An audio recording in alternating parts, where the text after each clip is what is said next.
ย้อชงสวัสดีค่ะ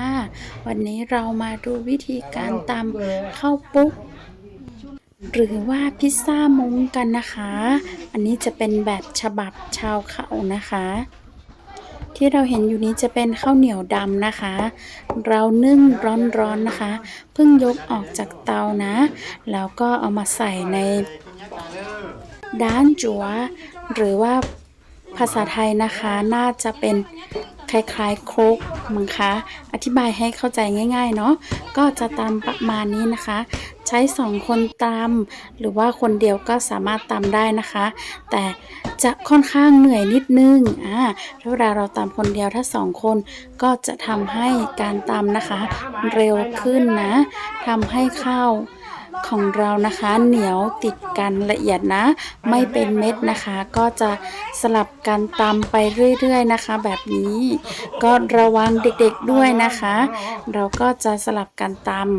ำจนเรารู้สึกว่าข้าวเริ่มเหนียวนะคะข้าวเริ่มเหนียวเริ่มจะไม่เป็นเม็ดนะภาษามงนะคะจะเรียกว่าจั๋วหรือว่า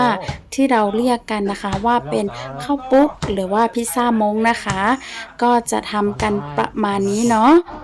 อันนี้จะเป็นวิธีแบบโบราณดั้งเดิมเนาะอันนี้เราจะตามกันช่วงปีใหม่นะคะช่วงก่อนปีใหม่มงนะถ้าเป็นชาวมงนะคะทุกบ้านก็จะเตรียมตำข้าวปุ๊กนะคะหรือบ้านจั๋วถ้าไปเที่ยวทุกบ้านนะคะก็จะได้กินจั๋วนะคะปิ้งผิงไฟนะคะอุ่นๆให้เราได้ทานกับน้ำอ้อยนมหรือว่าน้ำตาลนะคะแล้วแต่ความชอบเลยนะคะอันนี้ข้าวเริ่มเหนียวแล้วนะข้าวเริ่มเหนียวติดกันแล้วนะคะก็ยังเหลือเม็ดข้าวอีกเป็นบางส่วนนะคะเราก็จะตำนะคะจนเม็ดข้าวนะคะแหลกละเอียดนะคะ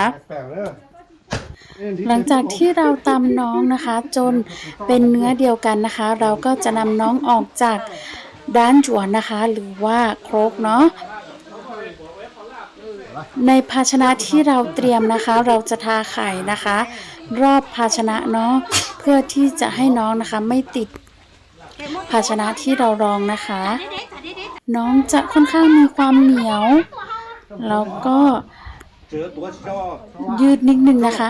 ระหว่างที่เราทำอย่างนี้นะคะน้องจะค่อนข้างร้อนมากเพราะว่าข้าวนะคะเราเพิ่งเอาออกจากเตา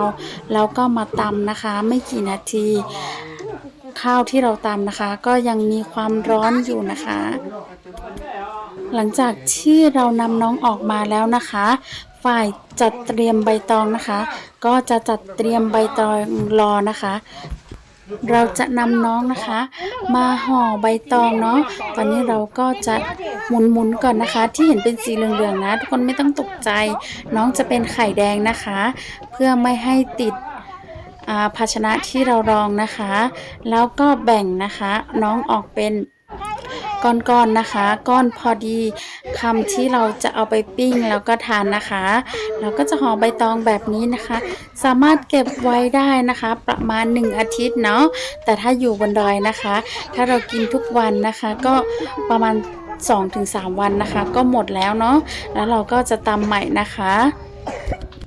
หน้าตาของน้องจั๋วนะคะก็จะออกมาเป็นประมาณนี้เลยนะคะ